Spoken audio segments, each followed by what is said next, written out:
So in this video, I'm going to show you guys how you make these Instagram videos that you have probably seen and the step-by-step tutorial. So stay tuned.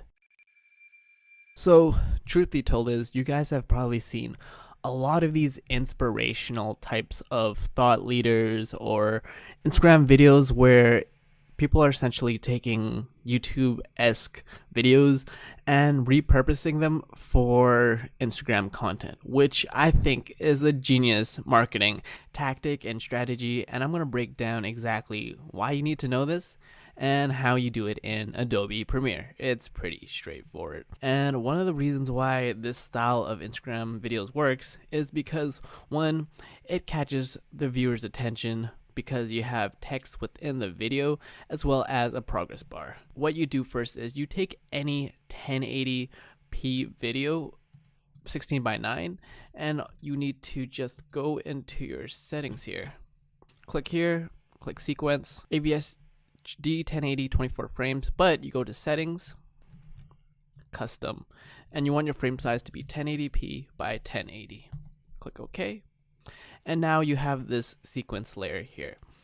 So you go into your video, you take your standard YouTube video format, whatever that is, make sure it's 16:9, and then you're going to drag into your timeline. But this dialog box is going to pop up, and don't click change sequence settings. You want to keep existing settings. And as you can see here now, if you haven't watched my other video, my YouTube video now is in the square format, but it is too cropped in. So what you do is you go to scale, you hit, I think it's 60 for Instagram videos, and then now you see that it will fit if you upload this on Instagram. But you're like, what are these black bars? These black bars represents that there's nothing behind this. So this is like almost, if you're familiar with Photoshop, transparent technically. So what I do is you can click this button right here, you click color matte, click OK, and you go with white because that's the standard.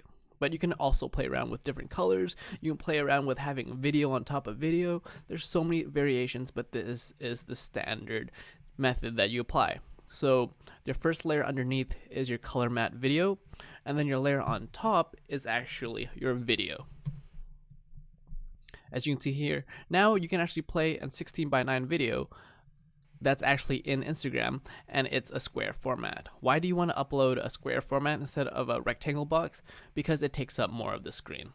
I will assume that you know how to make text, so I'm going to go into the part that you've been waiting for. So you click your new item, you click color matte, and you can pretty much make your progress bar, quote unquote, so people know how long the video is going to be or how long the video is without actually hearing the sound. You can make it red, click OK, and you drag that onto your third or your fourth layer. It doesn't really matter. Don't freak out because it's all red right now, but you want to go into your effects panel, put in crop. That's going to be your tool that I use. People have different ways. Drag it onto your color matte, scroll down.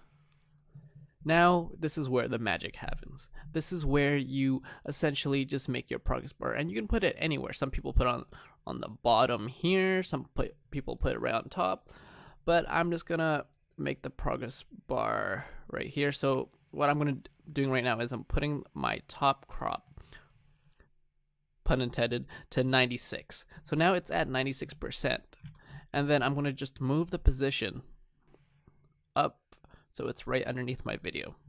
But now you press play and you're like, the progress bar doesn't move. If you understand keyframes and what cropping, all you need to do now is you need to go back to the beginning of the clip, and since it is cropped at the top, all you need to do is crop the left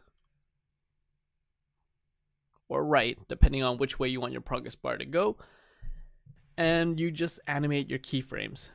So you want to go your right cropped, you click your toggle animation, so it automatically adds a keyframe there.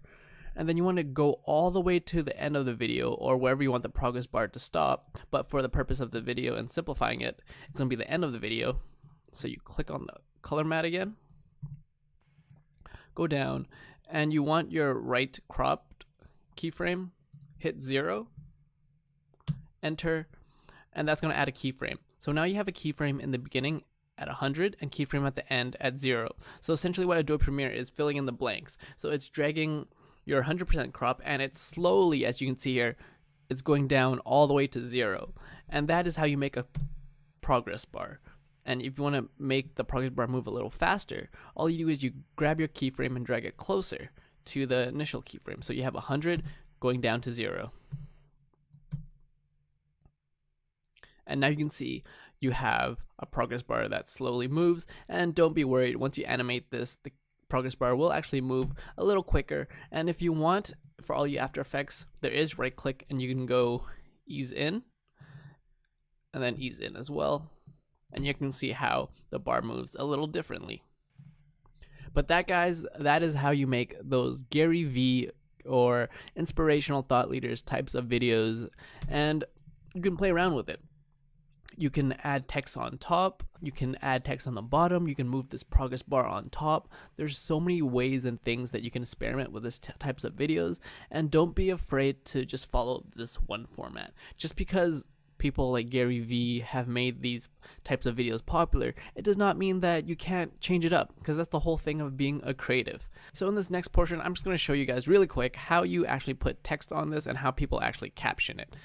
So what people actually do, depending on whether you're using Premiere or After Effects, is that every time the text comes up, either in Premiere, you are manually doing it. So let's say I'm saying a different word here. So I would have to alt drag this clip and then say blah, blah, blah, blah. So now there's technically captions on it. So then you go here, you're manually doing captions, which can get tedious over time. And that is how you make captions on Instagram, make those GARYVee types of videos, and it's not that hard as it seems. So I hope you guys remember that really quick tutorial. Make sure you have a 1080p video, scale it down 60, put on your color mat, do your keyframes, add text, and don't be afraid to change it up. I have done numerous of these videos for my clients as well as myself, and guess what? You too can also make these types of Instagram videos just like GARYVee. My name is Peter. You're watching Broke Visionary Collective, where we all start with nothing, but you can always create something.